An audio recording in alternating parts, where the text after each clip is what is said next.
me. I think the game California, just played it. And it's a game that, on theme and everything, very unlikely that I'm going to really like it, right? I mean, this is just not in my,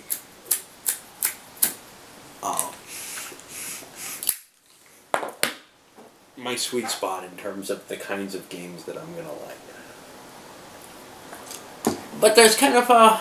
First of all, I didn't even know what it was about when I bid on it. It had a reasonable rating, and it looked maybe interesting. I may have even looked at what it was about, decorating a house or something. May have bought it not so much for myself. Mainly I got it because it was real cheap. Although maybe not so much when you count shipping in, right? I gotta stop doing these kind of things, but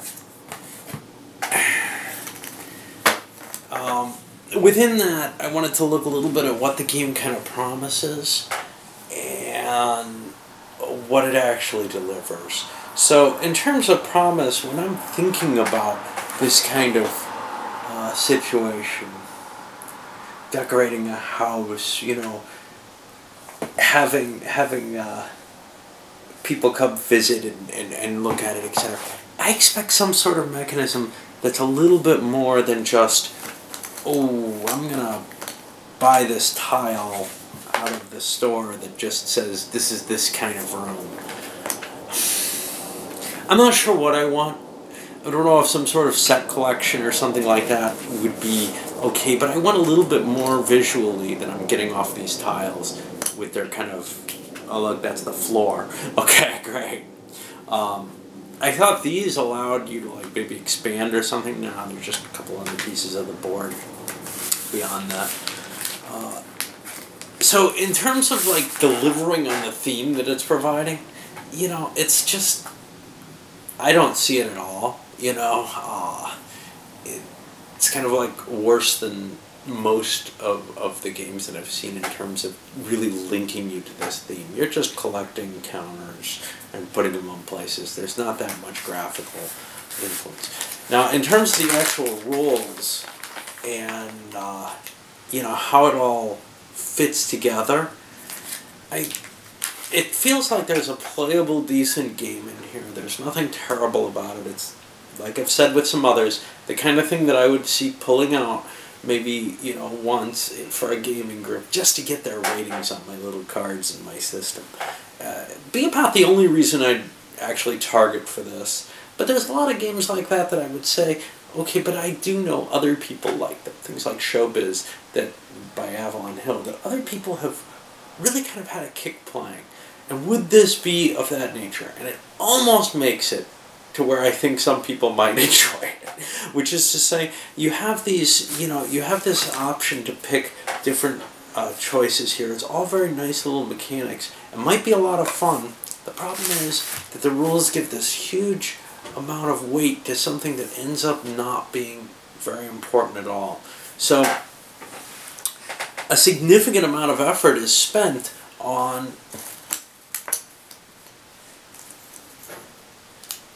these little furnishing chits, and when they're filling out your bonuses, they're fine. But here's the thing: they only go on the 2-point bonuses, so they're not going to get you a lot there. These are clearly what should drive your game early in the game. I don't think there are multiple strategies here. The base strategy is get one of these or more, get as many of these as you can, because they're the biggest payoff. With the chips as they come out, you might not have the opportunity to go for those, whatever. Okay, but then your second place might be to pick these guys up, because if you can manage these, they still don't really give you much, because to have these furnitures in place, they end up costing you 2 tiles to put down on the ground. Those don't hurt you at all. The base color tiles. What the game is really about, it turns out, is how many of these you put down. And these guys are the bonus that helps direct which ones you choose. But with these, you've got those 2 base, but now you've put down 2 other pieces, neither of which is going to give you a point at the end of the game. So this is the only way to make them worthwhile. The only other option is, if nothing on the board, if there are no more of these left, because these guys produce 1 point each, if there are no more of those left, it might be worth buying some furnishings. If you're not going for either to go for those, or to try to get somebody to come visit. But it seems like a significant amount of the game mechanism is designed into these furnishings, the visitors, etc. At best, they're going to bring you to even what you could make if you can just put a blank tile in the game. And I find that very misleading in terms of what the game seems to be about when you read the rules, and then when you actually get down to the scoring, you say, now wait a minute, this thing is just not worth what the rules seem to imply. So what's it about? Well, I'm not sure. I'm not sure how much there is to strategy once you realize that, okay, those visitors, the furniture, is almost unimportant. What it really comes down to is how many tiles can you lay out. And then it becomes a choice of, do you take coins, or do you buy blank the base room tiles? That's about it. The decision of whether to pay heavily for something based on how many coins are in it versus grabbing the coin and thereby making it cheaper for the next person. A little bit about when you're going to wipe the turn out, etc. But, not the mechanics that the game seems to promise upon reading the rules. And one's even more disassociated from the theme than you're seeing in the original. I'm torn between a 4 and a 5 on this one. I think I may lean down towards the lower end. Not that it's a bad game particularly. I think it's an okay game. I just don't like what it promises and then doesn't deliver. I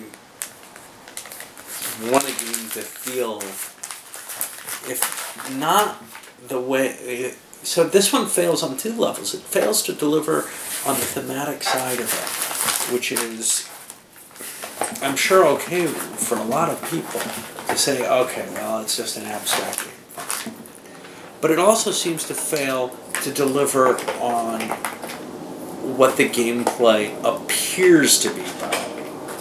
And that kind of, I don't know, it just seems, again, sort of cheap to me to allow that. There's nothing terribly wrong with it. It's just, there's nothing particularly good about it either. And there's enough little things to add to the wrongness of being just a moderately uninteresting game. For me to say, yeah, it's one that I would suggest passing on. Probably, unless those mechanics, the bidding from, geez, I forgot my whole pile of pieces and I don't know where to put them. Yeah, there's another thing, this stupid insert. It makes it impossible to put the box back together. Yeah, the mechanics and the decision of picking up a coin or buying something, and when you pick up a coin it makes it cheaper for the next person, yet makes you wealthier for the next time you're given an option. That feels very interesting, but I had the problem in the 5-player game where playing heavily with that as my decision maker, I was seeing that the same person was going first many times. The turn wasn't moving as much as you'd like, and the first and second player really kind of want to take coins on their first action. May just be an issue with the 5-player game, the way things line up with the kind of play that I was doing. But it's definitely a little more painful in certain circumstances to lay down your piece and say, yeah, I'm going to spend heavily on this because this piece is so important. But anyway, if that mechanic really looks interesting to you, the choice between picking up money or paying that same money at a higher value because there's too much money in the pool, in the bank, that's probably the only thing this really has going for it. It seems to largely be an uninteresting game otherwise, where you're just trying...